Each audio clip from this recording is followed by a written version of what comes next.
Sebelum lanjut nonton video ini, jika kalian suka dengan channel Pegawai Jalanan, silahkan kalian support kami dengan cara subscribe dan klik tanda loncengnya. Silahkan gunakan headset Anda untuk mendapatkan kualitas suara yang jernih. Selamat menonton.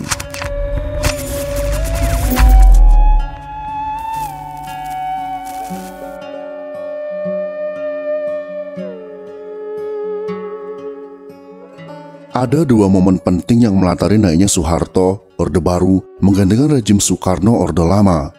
Meletusnya peristiwa gerakan 30 September atau G30S dan lahirnya Super Semar. Yang kemudian menjadi pertanyaan, di mana posisi Soeharto ketika terjadi aksi penculikan besar-besaran terhadap para jenderal TNI Angkatan Darat? Benarkah Soeharto akan diracun seorang wanita yang mengaku sebagai anak Soeharto? Berikut ini adalah kisahnya.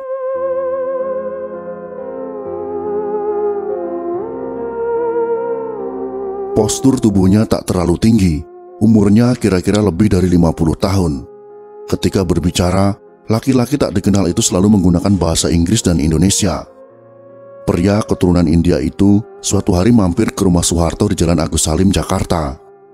Ketika itu Soeharto berpangkat Mayor Jenderal dan menduduki posisi cukup penting, yaitu Pangkostrat. Entah siapa yang mengajak pria itu mampir ke rumah Pangkostrat.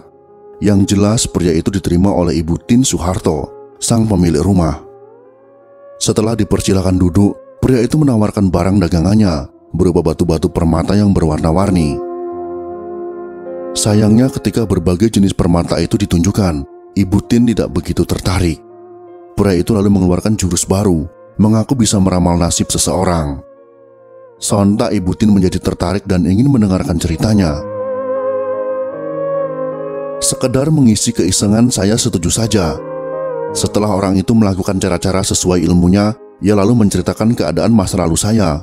Banyak yang cocok. Saya jadi penasaran sehingga ingin tahu lebih lanjut apa yang akan terjadi di waktu yang akan datang. Kenang Ibu Tin seperti yang terungkap dalam buku autobiografinya yang berjudul Siti Hartinah Soeharto, Ibu Utama Indonesia.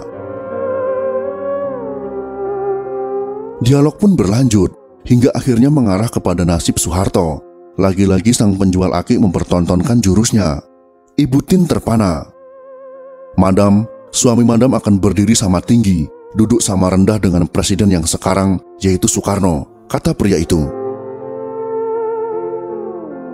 Mendengar penjelasan itu, Bu Tin hanya tersenyum dan mengaku tidak percaya dengan sang peramal. "Ah, tidak mungkin. Suami saya hanya seorang perwira tinggi Angkatan Darat. Sebagai Panglima Kostrat, sesekali hanya mewakili Menteri atau Panglima Angkatan Darat. Itu pun sudah berat sekali. Saya tidak percaya," kata Bu Tin. Sang peramal pun mengaku tidak akan memaksakan Bu Tin untuk mempercayai ramalannya. Justru yang ia perlukan adalah imbalan jasa ramalannya. Ibu Tin kemudian bertanya berapa bayarannya. Sang pria itu pun menjawab, 40.000, 40.000 rupiah. Akan tetapi Ibu Tin menangkapnya lain. Ia mengira sang peramal itu meminta imbalan 14.000 atau 14.000. Gara-gara itu, Bu Tin kembali masuk ke dalam kamarnya untuk mengambil uang. "Madam, not 14 but 40. Sebenarnya Ibu Tin sendiri merasa menyesal, sebab biaya atau ongkos ramalannya terlalu tinggi. Mengapa untuk hal begini saja, cuma sekadar iseng-iseng, kok harus merogoh saku 40.000? Yang waktu itu tergolong jumlah yang banyak, padahal gaji suami pas-pasan saja," kenang Ibu Tin. Setelah uang diberikan, sang peramal itu pun lalu pergi. Sejak saat itu Ibu Tin mengaku tak pernah lagi bertemu dengan sang peramal itu. Meski Soeharto pada akhirnya menjadi seorang tokoh bangsa yang tampil pada tanggal 1 Oktober 1965 menghadapi kudeta PKI, lalu dipercaya menjadi presiden pengganti Soekarno.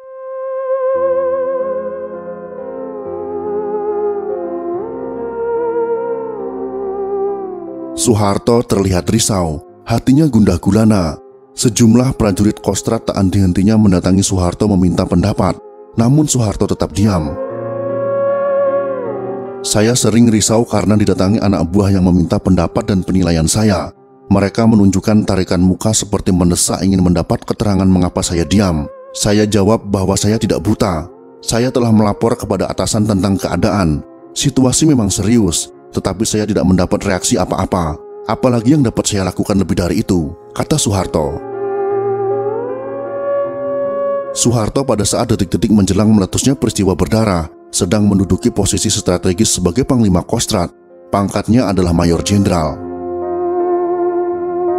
Nyonya Siti Hartinah Soeharto, istri Soeharto, pada saat itu sedang berkumpul di kantor Persid bersama pimpinan dan pengurus Persid tingkat pusat dan tingkat Jakarta Raya.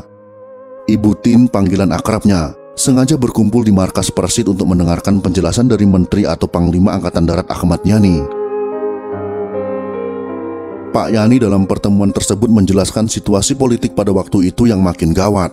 Selama saya menjadi istri prajurit, baru pertama kali itulah saya menerima uraian politik yang menyangkut nasib negara dan bangsa.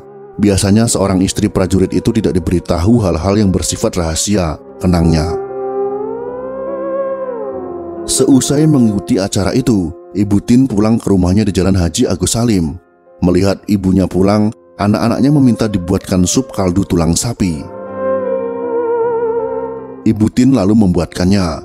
Namun, ketika dirinya sedang membawa panci berisi sup panas yang hendak ditaruh di ruang makan, tiba-tiba Hutomo Mandala Putra atau Tommy Soeharto, saat itu berusia sekitar 4 tahun, menabrak tangan ibunya. Akibatnya sup itu tumpah dan mencelakai Tommy. Air sup tumpah dan mengguyur sekujur tubuhnya. Kulitnya terbakar dan melepuh-lepuh. Saya ingat pelajaran P3K di Kostrad. Kalau luka bakar obatnya Leverstrand salep, maka obat itulah yang saya oleskan ke kulitnya. Setelah itu saya bawa Tommy ke Rumah Sakit Gatot Subroto untuk dirawat. Tuturnya sambil menambahkan, Soeharto sempat menjaga Tommy bersama dirinya. Sekitar pukul 12 malam, Ibu Tin meminta Soeharto agar segera pulang ke rumah karena pada waktu itu Mimi, putri bungsu Soeharto, sedang sendirian di rumah. Apalagi ketika itu usia Mimi baru 1 tahun. Pengakuan Ibu Tin itu diamini Soeharto. Menurut Soeharto, pada tanggal 30 September tahun 1965, kira-kira pukul 9 malam, ia bersama istrinya sedang berada di Rumah Sakit Gatot Subroto, menengok Tommy yang masih berusia 4 tahun.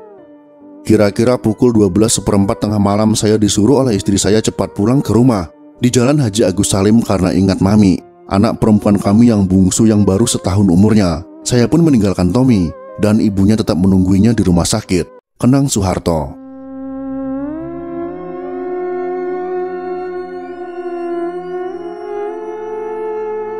Pada tanggal 1 Oktober tahun 1965, suasana di Jalan Haji Agus Salim, kediaman Soeharto masih terlihat sepi. Tiba-tiba seorang pria bernama Hamid mengetuk rumah Soeharto yang kebetulan menjadi ketua RT. Hamid adalah seorang juru kamera. Ia mengaku baru saja mengambil gambar tembak-tembakan yang terjadi di sejumlah tempat. Tak lama kemudian datang Mas Huri SH, tetangga Soeharto. Kepada Soeharto, Mas Huri mengaku mendengar suara tembakan. Soeharto pun mulai bertanya-tanya, apa yang sebenarnya terjadi?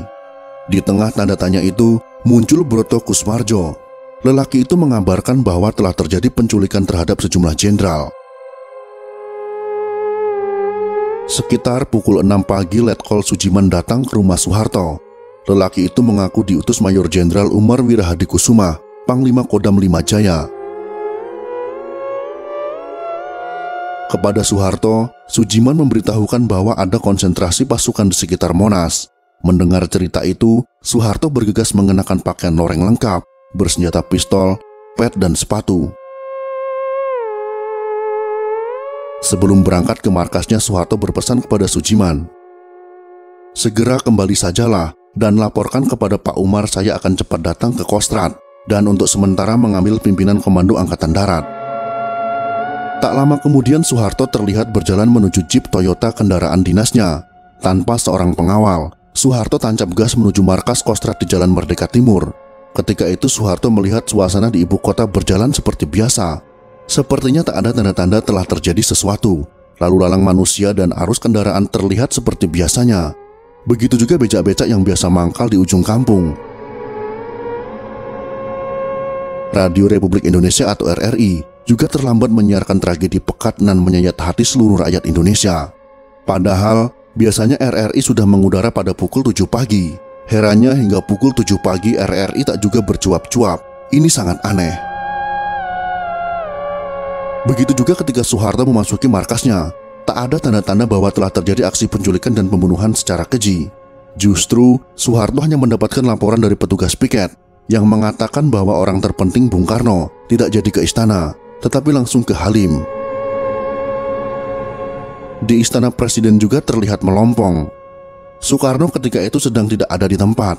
Padahal, pada hari Jumat tanggal 30 September, Bung Karno sempat tampil di depan peserta Munas Teknik di Istora Senayan. Setelah itu Bung Karno tak kembali ke istana, melainkan memilih tinggal di Wisma Yaso.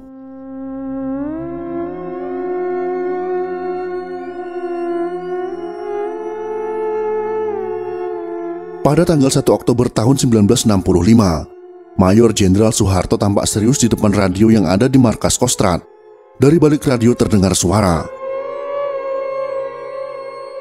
Pada hari Kamis tanggal 30 September tahun 1965, di ibu kota Republik Indonesia Jakarta, telah terjadi gerakan militer dalam Angkatan Darat dengan dibantu oleh pasukan-pasukan dari angkatan lainnya. Gerakan 30 September yang dikepalai oleh Letnan Kolonel Untung. Mendengar nama Letkol Untung tersebut, Soeharto sontak terkejut bukan kepalang. Saya mendengarkan siaran RRI pertama mengenai gerakan 30 September. Dek, saya segera mendapat firasat. Lagi pula saya tahu siapa itu Letkol Untung. Saya ingat, dia seorang yang dekat rapat dengan PKI. Malahan pernah jadi anak didik tokoh PKI Alimin, tutur Soeharto. Menjelang tengah hari, Soeharto bertemu dengan Marsekal Muda Leo Watimena yang sengaja datang ke Kostrad untuk meminta penjelasan.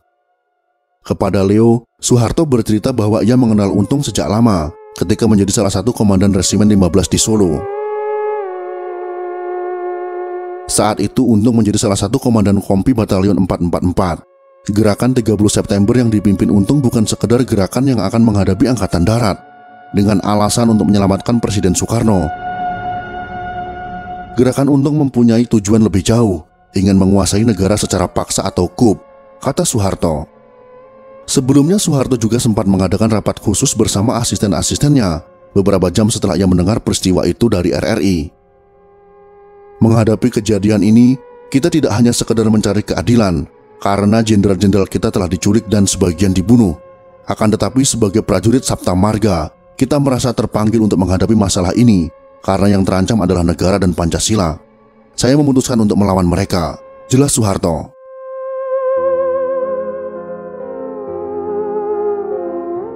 Karena itu Soeharto memerintahkan Komandan IRPKAD, yaitu Kolonel Sarwo Edi Wibowo, untuk segera bertindak, merebut kembali RRI dan pusat Telkom yang telah dikuasai pemberontak. Setelah itu ia menghubungi para Panglima Angkatan dan Polri. Melalui radiogram, Soeharto mengeluarkan perintah harian kepada para pangdam di daerah agar menguasai daerahnya masing-masing, memberikan laporan secara teratur, dan gerakan pasukannya hanya atas perintah Panglima Kostrad. Ibu Tin masih menjaga anak kesayangannya Tommy di RSPAD, sementara suasana di RSPAD terlihat agak berbeda dari hari biasanya.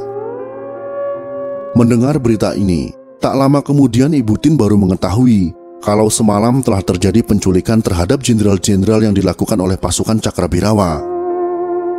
Mendengar berita ini saya jadi gelisah dan ingin pulang ke rumah dengan segera. Saya pamit kepada dokter kepala rumah sakit, tapi beliau berkeberatan jika tidak ada izin dari Pak Harto. Saya bilang tidak usah menunggu perintah, pokoknya saya mau pulang. Kenang Ibu Tin. Hingga 1 Oktober sore, Soeharto belum memberikan kabar kepada istrinya apa yang sesungguhnya terjadi di Jakarta.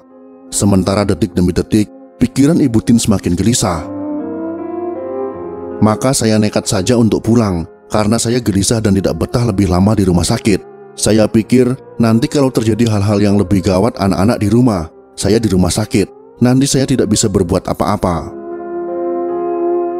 Hari itu juga Ibu Tin membawa Tommy pulang ke rumahnya, diantar oleh Probo Sutejo dan ajudan Soeharto bernama Wahyudi. Mengantisipasi keselamatan istri Pangkostrat, Probo Sutejo meminta izin kepada Ibu Tin untuk membawa senjata. Saya minta permisi pada ibu apakah boleh senjata-senjata yang ada di rumah kita bagi pada Ibnu Harjanto dan Ibnu Harjoyo. Ibu setuju, saya sendiri pegang 2 jenis senjata, kenang Probo Sutejo. Sesampainya di rumah, Butin tak melihat suami tercintanya. Kabarnya Soeharto masih berada di markas Kostrad. Sementara Soeharto sendiri hanya memberikan amanat untuk disampaikan kepada istrinya agar segera mengungsikan anak-anaknya ke rumah ajudannya di Kebayoran Baru. Mendapat amanat itu, Butin semakin penasaran. Ia tanya kepada ajudan senior Pangkostrat, yaitu Bob Sudio, yang ikut mempersiapkan pengungsian. "Ini rahasia, Bu. Karena Bob dianggap tidak mau terbuka, Prabowo Sutejo sempat ngamuk. 'Bob, kamu jangan begitu. Kalau terjadi apa-apa pada Bapak, yang akan menderita dan kehilangan adalah istrinya dan semua keluarga termasuk saya,' jelas Prabowo. Akhirnya, Bob pun buka kartu bahwa Soeharto saat ini berada di markas Kostrad. Setelah itu, keluarga Soeharto boyong ke Kebayoran Baru. Sedangkan Prabowo Sutejo tidak ikut. Selama sehari semalam berada di rumah ajudannya, Ibu Tin mendadak mendapat kabar yang menggelisahkan hatinya. "Waktu saya di pengungsian, tiba berita dan diberitahukan kepada saya bahwa ada seorang anak perempuan sedang mencari ayahnya yang bernama Soeharto. Ia sedang menunggu di rumah Khairul Saleh." Seketika itu juga Butin angkat kaki menuju ke rumah Khairul Saleh, mengenakan jaket tentara dan dikawal ajudannya. Ia berangkat dari Kebayoran Baru menuju ke Jalan Tugu Umar. Sesampainya di sana, Ibu Tin mendapati seorang anak perempuan yang sedang ditemani seorang anggota AURI. Saya lalu membawanya pergi. Tiba di rumah saya interview. Dari jawaban-jawabannya sama sekali tidak cocok. Raut wajahnya saja tidak mirip sekalipun dengan Pak Harto. Saya jadi yakin anak ini bukan anak Pak Harto, jelas Ibu Tin. Meski begitu, Ibu Tin masih tetap penasaran. Diam-diam ia membuka sebuah tas koper yang dibawa anak perempuan itu. Isinya hanya sebuah gitar dan sebungkus bubuk yang kelihatannya seperti bubuk pembasmi tikus. Selanjutnya, Ibu Tin meminta wanita itu agar beristirahat di sebuah kamar yang kemudian pintunya dikunci dari luar. Setelah itu saya pergi ke Kostrad untuk menemui Pak Harto, melaporkan hal ikhwal anak perempuan itu. Bapak bilang agar dibawa ke Kostrad saja. Keesokan harinya ketika pintu kamarnya dibuka, kamar sudah kosong. Anak itu telah menghilang. Rupanya dia melarikan diri turun melalui jendela menggunakan setagen, tutur Ibu Tin. Ibu Tin menafsirkan, wanita itu sengaja dipasang untuk melenyapkan Panglima Kostrad dengan menggunakan racun tikus yang dibawanya. Sejak itu saya tidak pernah bertemu lagi dengan anak itu. Tidak ada pula kabar beritanya, kata Ibu Tin. Itulah sekelumit kisah yang terjadi pada Soeharto dan keluarganya saat G30 SPKI terjadi. Semoga informasi ini bisa bermanfaat untuk kita semua. Jika kalian suka dengan video ini, silakan berikan jempol ke atas. Dan jika kalian menganggap video ini bermanfaat, maka bagikanlah untuk teman-teman Anda yang lain. Terima kasih sudah menonton.